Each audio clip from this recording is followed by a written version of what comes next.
S ആർക്കൈവ്സിന്റെ പുതിയൊരു വീഡിയോയിലേക്ക് എല്ലാവർക്കും സ്വാഗതം. എല്ലാവരും സുഖമായിട്ട് ഇരിക്കാന്ന് വിചാരിക്കുന്നു.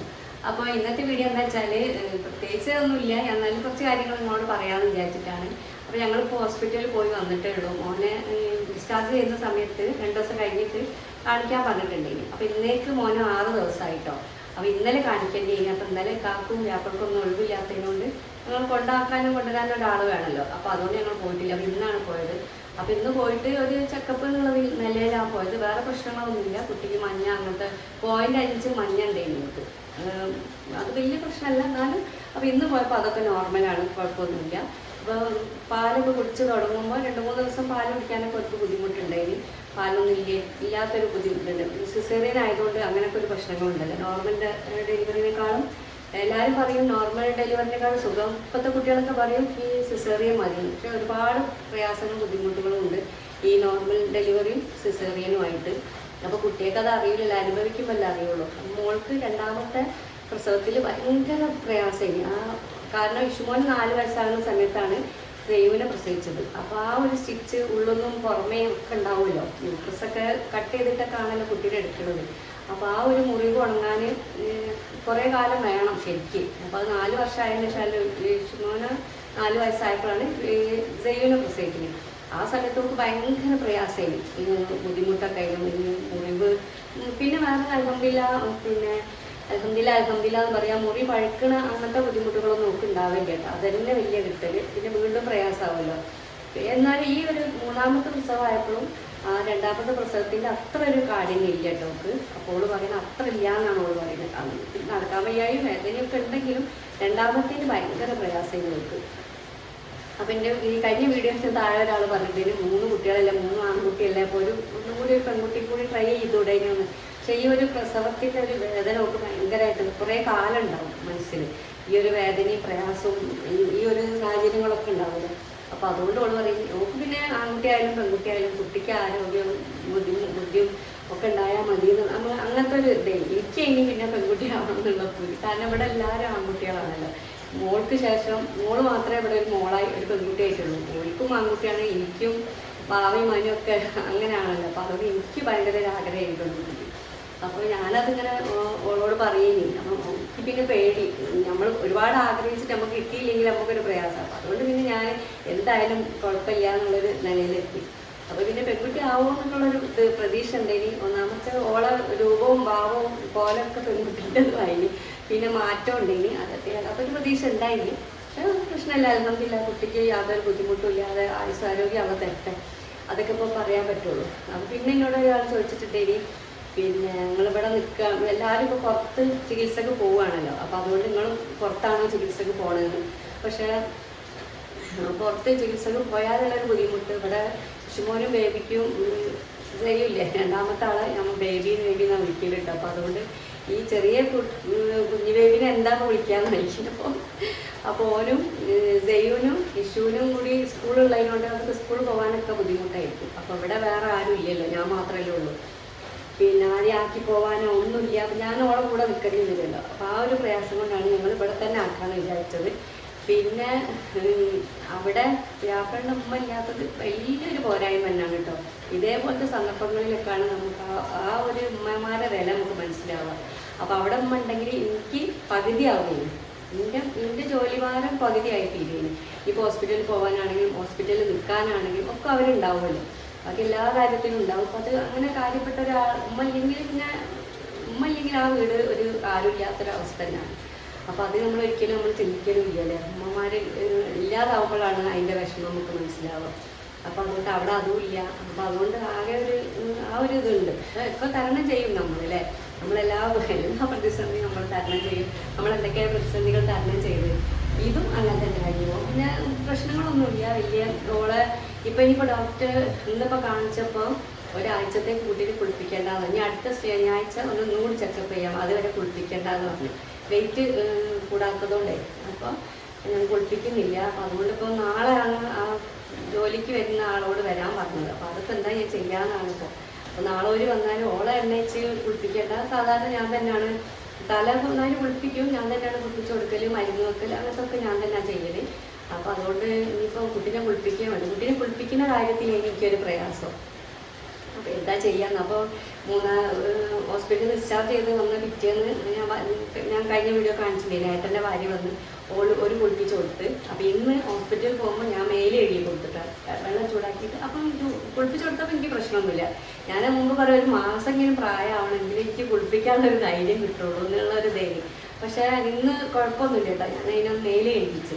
ആദ്യം നമ്മൾ മേലെ എഴുതി കൊടുത്തപ്പോൾ പ്രശ്നമൊന്നുമില്ല, അപ്പം കുഴപ്പമൊന്നുമില്ലാതെ. പക്ഷേ കുളിപ്പിക്കേണ്ടെന്നാണ് ഡോക്ടർ പറഞ്ഞത്. അപ്പം നാളെ ഓരോട് വരാൻ പറഞ്ഞിട്ട് എന്താ ചെയ്യുക എന്നുള്ളത് അറിയില്ല. അതാണ് ഇപ്പോൾ പ്രശ്നം. അപ്പം ഞാൻ കുറച്ച് വീഡിയോ ഞാൻ ഇട്ടത് അതിലൊന്ന് ആഡ് ചെയ്യാണ് കേട്ടോ.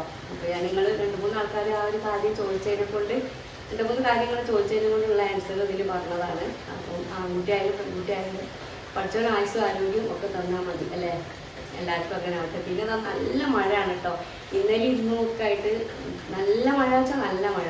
എന്താ പറയുക, പുറത്തേക്ക് ഒന്നിനും ഇറങ്ങാൻ പറ്റത്തില്ല. അങ്ങനെയൊക്കെ ഒരുപാട് മഴ പെയ്താൽ നല്ല ബുദ്ധിമുട്ട് തന്നെയാണ്. പക്ഷേ എത്രയ്ക്ക് മഴ പെയ്തിട്ടും ചൂടിനൊരു കുറവില്ല കേട്ടോ. അത് നിങ്ങൾക്ക് അങ്ങനെ അനുഭവപ്പെടുന്നുണ്ടോ? നല്ല മഴ പെയ്യുമ്പോഴോ ചെറിയൊരു തണുപ്പുള്ളൂ, പക്ഷെ അത് കഴിഞ്ഞാൽ നല്ല ചൂടെടുക്കുന്നുണ്ട്. അപ്പോൾ വേറെ ഈ കനത്ത മഴ പെയ്യുമ്പോൾ വേറെ ബുദ്ധിമുട്ടുകളൊന്നും വരാതിരിക്കട്ടെ നമുക്ക് പഠിച്ചവരോട് പ്രാർത്ഥിക്കാം. അല്ലാതെ നമുക്ക് വേറെ ഒന്നും ചെയ്യാനില്ലല്ലോ. ഞങ്ങൾ ഹോസ്പിറ്റലിൽ നിന്ന് വന്ന അന്ന് രാത്രി തന്നെ എൻ്റെ ആങ്ങളെയും പിന്നെ നാത്തൂനും കൂടി വന്നിട്ടുണ്ടായിനി. അപ്പോൾ അതാ ചപ്പാത്തി ഇടുകയാണ് ഞങ്ങൾ. എൻ്റെ ഈ നാത്തൂനും എൻ്റെ ഇളയച്ചും ചപ്പാത്തി ചുടലിൽ നല്ല എക്സ്പേർട്ടാണ്.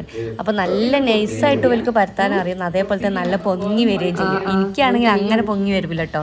അപ്പം ഞാൻ ആങ്ങളെയും നാത്തൂനും കൂടി വന്നപ്പോൾ ഞാൻ വേഗം ബീഫ് കറി ഉണ്ടായിന് ഉച്ചക്കത്ത്. ഓനക്ക് ബീഫ് ഭയങ്കര ഇഷ്ടമാണ്.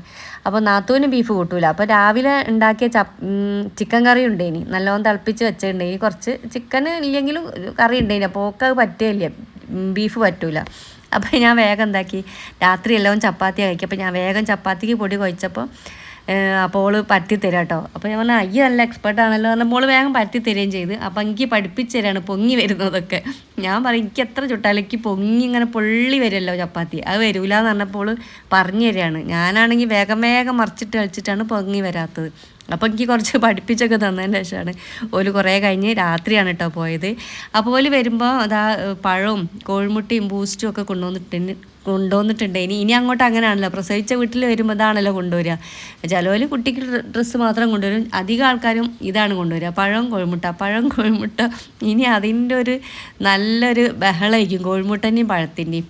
പിന്നെ കോഴിമുട്ട അധികം കൊടുക്കുന്നത് നല്ലതാണ് കേട്ടോ. ഈ മുറിവ് പെട്ടെന്ന് ഉണങ്ങുമെന്നാണ് പറയുന്നത്. ഉള്ളത്തെ മുറിവൊക്കെ പ്രോട്ടീൻ കൂടുതലാകുന്നതിനോണ്ടായിരിക്കും ചിലപ്പോൾ. പിന്നെ എന്താ ബൂസ്റ്റ് ഇവിടെ വാങ്ങിയിട്ടില്ല, ഇനി ഹോർലിക്സ് ഇനിയിപ്പോൾ കൊടുത്തോണ്ടെന്ന്. അപ്പോൾ ഇനി മാറി കൊടുക്കാമല്ലോ. പിന്നെ അതുമല്ല ആരെങ്കിലും പെട്ടെന്ന് വരുമ്പോൾ പെട്ടെന്ന് പോണോലുണ്ടാവുമല്ലോ, നിൽക്കാത്തോല്, ഓൽക്ക് വേണമെങ്കിൽ അത് കലക്കി കൊടുക്കുകയും ചെയ്യാമെന്ന് വിചാരിക്കുകയാണ് ഇപ്പോൾ. പിന്നെ ബൂസ്റ്റിൽ പിന്നെ ആരോഗ്യപരമായിട്ടൊന്നും വലിയ കാര്യമൊന്നുമില്ല, എന്നാലും നമ്മൾ അത് കൊടുക്കൂലേ, പാല് അകത്തെത്തുമല്ലോ. അല്ലാതെ ബൂസ്റ്റിലും ഹോർലിക്സിലും നമ്മുടെ ശരീരത്തിന് ആവശ്യമായിട്ടുള്ള ഒന്നുമില്ല എന്നാണ് പറയുന്നത്. വെറുതെ ഒരു ഇത് കുടിക്കുക. ഹോർലിക്സ് ബൂസ്റ്റ് കലക്കി എന്നുള്ള പേരും പറഞ്ഞിട്ട് പാലകത്തെത്തുമല്ലോ, അതാണിപ്പോൾ വലിയൊരു കിട്ടലായി തോന്നുന്നത്. പിന്നെ അതാ കുറേ പച്ചക്കറിയൊക്കെ പ്യാപ്പിള കൊണ്ടു തന്നാണ് കേട്ടോ. അത് തക്കാളി ഉള്ളിയും പച്ചമുളകൊക്കെ കൊണ്ടുപോകും. ഞാനതാ മോളോട് ഇതെന്തിനാ മോളെ തക്കാളിയും പച്ചമുളകൊക്കെ കൊണ്ടുപോകുന്നത്, ഓക്ക് ഉപ്പേരി വെക്കാനും താളിക്കാനുള്ളതല്ലേ വേണ്ടിയത്. അപ്പോൾ ഇവരിതാ തക്കാളിയും പച്ചമുളകൊക്കെ. അപ്പോൾ മോള് പറയണ മക്കളൊക്കെ സ്കൂളിലേക്ക് ഇതാ ക്യാബേജും കൊണ്ടുവന്നിക്കണ്. അപ്പോൾ ഞാൻ ചോദിച്ചു എന്തിനാണ് ഈ ക്യാബേജൊക്കെ. അപ്പോൾ മോള് മാത്രമല്ലല്ലോ, കുട്ടിയൊക്കെ സ്കൂളിൽ പോകുമ്പോൾ ഒക്കെ എടുക്കാമെന്ന് പറഞ്ഞിട്ടാണ് ഇതൊക്കെ കൊണ്ടുവന്നത്. പക്ഷേ ഓക്ക് ഉപ്പേരിക്ക് എന്തായാലും വേണമല്ലോ. കുറച്ച് ചോറ് ഒരുപാടല്ലെങ്കിലും പിന്നെ ഈ ഉപ്പേരിയാണ് കുറച്ച് ഞാൻ കൂട്ടി കൊടുക്കണം. ചിലപ്പോൾ ഞാൻ താളിച്ച് കൊടുക്കും, ഇളവനോ അങ്ങനത്തെ ഒക്കെ താളിച്ച് കൊടുക്കും. പിന്നെ ഇപ്പോൾ മെഴുക്കോ ഒന്നും പറ്റിയില്ലല്ലോ. ഇപ്പോൾ അത് ശ്രദ്ധിച്ചുകൊണ്ടാണ് കുറച്ച് ദിവസം ഒരു 10-15 ദിവസമെങ്കിലും, എനിക്ക് തോന്നുന്നത് ഒരു 10 ദിവസമെങ്കിലും മിനിമം ഒന്ന് ശ്രദ്ധിക്കണം. ഈ മെഴുക്ക് കൂടാതെ അധികമാവാതെ ഉള്ളിൽ നിന്ന് നമ്മൾ നെയ്യോ വെളിച്ചെണ്ണയൊക്കെ ആയാൽ പഴുക്കണ്ട വിചാരിച്ചിട്ടാണ് ഇപ്പോൾ അത് കുറയ്ക്കുന്നത്. പിന്നെ അതാ പച്ചക്കറിയൊക്കെ ഞാൻ വേഗം എടുത്ത് വെക്കുകയാണ്. ഇപ്പോൾ ഇതൊക്കെ ആവശ്യമാണ്, ഇനി സ്കൂളിലേക്കും വേണം. കുട്ടികൾക്ക് സ്കൂൾ കൊണ്ടുപോകുമ്പോൾ അതും പച്ചക്കറിയല്ലേ പറ്റുള്ളൂ, മീൻ കറിയൊന്നും പറ്റിയില്ലല്ലോ. അപ്പം കുറേ തക്കാളി ആയപ്പോൾ എനിക്ക് എന്തോ ഒരു ഇടങ്ങേറ്. കാരണം തക്കാളി ഇവിടെ ഓൾറെഡി കുറേ ഉണ്ട്, തക്കാളി ഉള്ളിയൊക്കെ ഉണ്ട്. പിന്നെ ആകെ വേണ്ടീനത് ആ ഉപ്പേരി വെക്കാനുള്ള സാധനങ്ങളേ. പിന്നെ അതിപ്പോൾ എന്താക്കാനും കൊണ്ടുവന്നാൽ പിന്നെ എടുത്തൊക്കെ അല്ലാതെ വേറെ നിവൃത്തിയിൽ കളയാൻ പറ്റൂലല്ലോ. അപ്പോൾ ഞാൻ കേടുവരൂലായിരിക്കുമെന്ന് വിചാരിക്കുകയാണ്. പിന്നെ അതായത് നമ്മൾ മുമ്പേ ഇവിടെ ഈ ഇതൊക്കെ കുഴിച്ചിട്ട് നിങ്ങൾക്ക് ഓർമ്മയില്ലേ, ഇവിടെ ചെടിയൊക്കെ കുഴിച്ചിട്ട് വളമൊക്കെ ഇട്ടിട്ട് അതായത് ഈ പനിക്കൂർക്കല്ലേ, കഞ്ഞിക്കൂർക്കൽ എന്ന് പറയും, അതൊക്കെ നല്ലോണം ഉണ്ടായിരിക്കും കേട്ടോ. പിന്നെ നമ്മളെ ഉമ്മർക്കല്ലേ, എൻ്റെ പണ്ടേ വീഡിയോ കാണുന്നവർക്കറിയാം, ഒരു മീൻ കൊണ്ടുവരുന്ന ഒരു ഉമ്മർക്കാണ്ട് എനിക്ക് കാക്കൻ്റെ ഫ്രണ്ട്. അപ്പോൾ ആ ആൾ ഇക്കാക്കനെ വിളിച്ചിട്ട് കൊടുത്താണ് കേട്ടോ തേങ്ങ. അപ്പോൾ പ്രസവിച്ച് അങ്ങനത്തെ ഒക്കെ ഓൾക്ക് അറിയാം. അപ്പോൾ അതാ അങ്ങനെ തേങ്ങ കുറച്ച് ഒരു 20 തേങ്ങ കൊടുത്ത് വെച്ചിട്ടുണ്ട് കേട്ടോ. അപ്പോൾ ഞാൻ വീട്ടിൽ പോവാത്തതിനോണ്ട് വീട്ടിൽ നിന്ന് തേങ്ങ കൊണ്ടുവരലില്ല, തേങ്ങ ഇല്ലേനി. ഇനിയിപ്പോൾ ഈ മുളകിട്ടതും കൊടുക്കാൻ പറ്റില്ല, മുളകിട്ട് കുട്ടിക്ക് കൊടുത്താൽ ബേബിക്ക് വയറ്റുന്ന് പോകുമല്ലോ. അപ്പോൾ അതുകൊണ്ട് മുളകിട്ടത് കൊടുക്കാനും പറ്റില്ല. അപ്പോൾ അതാ തേങ്ങ പൊളിക്കുമ്പോൾ അതാ വീടിൻ്റെ അടുത്തുള്ള സ്നിഗ്ധ എൻ്റെ ഫ്രണ്ടാണ് കേട്ടോ. അപ്പോൾ അവളോട് വർത്താനം പറഞ്ഞുകൊണ്ടിരിക്കുകയാണ്. അപ്പോൾ നാളേക്കുള്ള തേങ്ങ പൊളിക്കലാണ്. ഭാഗ്യത്തിന് പിറ്റേന്ന് സ്കൂളും ഇല്ലേന് കേട്ടോ. സ്കൂളൊക്കെ ഉണ്ടാവും വിചാരിച്ചിട്ടാണ് ഞാൻ വേഗം തലേന്ന് തന്നെ കുറേയൊക്കെ ഒരുക്കി വെക്കുമല്ലോ. നേരത്തെ കുട്ടികൾക്ക് ഒരു 8:30 മണിയാകുമ്പോൾ കുട്ടികൾക്ക് പോവുകയും വേണം. ഇത് രാവിലെ ഞങ്ങൾ ഹോസ്പിറ്റലിൽ പോയിട്ടുണ്ടായിരുന്നില്ല, അതാണ് കേട്ടോ കാണിക്കുന്നത്. അപ്പോൾ അത് ഈ ആര്യ എന്ന് പറഞ്ഞിട്ടുള്ള ഒരു ഡോക്ടറാണ്, നാറ്റോളജിസ്റ്റോ അങ്ങനെ എന്തോ ആണ് അത്. പിന്നെ അതേപോലെ പൾമനോളജിസ്റ്റ്, അങ്ങനത്തെ കുറേ സ്പെഷ്യലിസ്റ്റ് ഡോക്ടർമാരുണ്ടെന്ന് ഞാനിപ്പോഴാണ് കേട്ടോ അറിയുന്നത്. നിയോനാറ്റോളജിസ്റ്റ് പറഞ്ഞാൽ നവജാത ശിശുവിൻ്റെ ഡോക്ടർമാരാണ്, പ്രസവിച്ച് അധികം പ്രായമാവാത്ത. അപ്പോൾ ഞങ്ങളൊക്കെ കാണിക്കലൊക്കെ ചെയ്തിട്ട് ഈ കാകനെ കാത്തിക്കുകയാണ് കേട്ടോ. കാക ഇവിടെ വണ്ടി പാർക്ക് ചെയ്യാൻ സ്ഥലമില്ലിട്ട് അപ്പുറത്തെവിടെയോ പോയി പാർക്ക് ചെയ്തിക്കുകയാണ്. പിന്നെ അതാ തിരിച്ചു വരുമ്പോൾ ഭയങ്കര മഴയാണ്, നല്ല മഴ വെച്ചാൽ നല്ല മഴയാണ്. എന്നാലും ഞങ്ങൾ വണ്ടി സൈഡാക്കി ചായ കുടിക്കണം എന്ന് പറഞ്ഞിട്ട് നട്ടുച്ചാവാനായിക്കണം കേട്ടോ. ചോറുന്ന സമയം അയക്കണം. പക്ഷേ ഈ പുറത്തേക്ക് ഇറങ്ങിയാൽ പിന്നെ ചായ എന്തെങ്കിലും മസ്റ്റാണ്. അതോടെ അവിടുത്തെ സാൻഡ്വിച്ചും കട്ട്ലറ്റും ചായയും വാങ്ങി കുടിച്ചിട്ട് ഞങ്ങൾ ഓട്ടോറിക്ഷയിലേക്ക് കാക്ക കൊണ്ടുവന്നിട്ടുണ്ട് ഇനി ചായ. അപ്പോൾ അങ്ങനെ ഞങ്ങൾ അവിടെ നിന്ന് കുടിച്ച് ഞാൻ ഇറങ്ങിയിട്ട് അതൊന്ന് വീഡിയോ എടുത്തതാണ്. ആ പലഹാരമൊക്കെ ഇങ്ങനെ നിറച്ചും കണ്ടപ്പോൾ ഒന്ന് വീഡിയോ എടുത്തതാണ്. അപ്പോൾ ആ മഴക്കൊരു ഇത്തിരി കുറവുണ്ട് കേട്ടോ, കുറച്ച് കുറയും വീണ്ടും കൂടും, അങ്ങനെയാണ്. വണ്ടി ഞങ്ങൾ വീണ്ടും സ്റ്റാർട്ട് ചെയ്തപ്പോൾ നല്ല മഴ പിന്നെയും പെയ്തു. അപ്പോൾ വഴിയരികിലാണ് ഈ കലമൊക്കെ ഉണ്ട്, കലവും ചട്ടിയൊക്കെ വിൽക്കുന്ന സ്ഥലമുണ്ട് കേട്ടോ. ഞാൻ പറയല്ലേ, നമ്മൾ പൈസ കിട്ടുന്നത് വേറെ ഏതെങ്കിലും അക്കൗണ്ടിലേക്ക് ആക്കണം എന്നൊക്കെ, ഈ ഗൂഗിൾ പേ ഇല്ലാത്ത അങ്ങനെ അക്കൗണ്ടിലേക്ക് ആക്കിയിട്ടുള്ള കുറച്ച് പൈസ ആണ് കേട്ടോ അത്. അപ്പോൾ ഈ മാസം കുറിയും കാര്യങ്ങളൊക്കെ അടയ്ക്കാൻ, ഈ മാസം യൂട്യൂബിൽ നിന്നും പൈസ ഇല്ല, കാറ്ററിങ്ങും ഇല്ലല്ലോ. ഞാൻ പറയല്ലേ, നമ്മൾ പൈസ കിട്ടുന്നത് വേറെ ഏതെങ്കിലും അക്കൗണ്ടിലേക്ക് ആക്കണം എന്നൊക്കെ, ഈ ഗൂഗിൾ പേ ഇല്ലാത്ത അങ്ങനെ അക്കൗണ്ടിലേക്ക് ആക്കിയിട്ടുള്ള കുറച്ച് പൈസ ആണ് കേട്ടോ അത്. അപ്പോൾ ഈ മാസം കുറിയും കാര്യങ്ങളൊക്കെ അടയ്ക്കാൻ, ഈ മാസം യൂട്യൂബിൽ നിന്നും പൈസ ഇല്ല, കാറ്ററിങ്ങും ഇല്ലല്ലോ.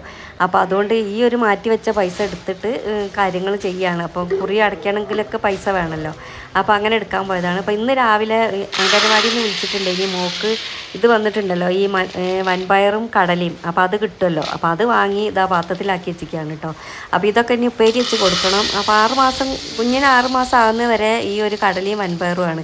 ഞങ്ങളിവിടെ മാത്രമാണെന്ന് തോന്നുന്നുണ്ട് ഇങ്ങനത്തെ. ബാക്കിയുള്ള പഞ്ചായത്തിലൊക്കെ നല്ല ഈ പിന്നെ മുത്താറി, ശർക്കര, നമ്മളെ മറ്റേ മെഷീൻ കടലല്ലേ അത്, അങ്ങനത്തെ നല്ല നല്ല സാധനങ്ങളാണ് കൊടുക്കുക. ഇവിടെ കുറേ ആയിട്ട് ഓള് 3 മാസം 4 മാസമൊക്കെ എഴുതി കൊടുത്തത്. അപ്പം 2 മാസം ആയിക്കിനല്ല അറിയുമ്പോൾ തന്നെ. അപ്പോൾ ഇതാണ് കേട്ടോ കിട്ടലിപ്പോൾ.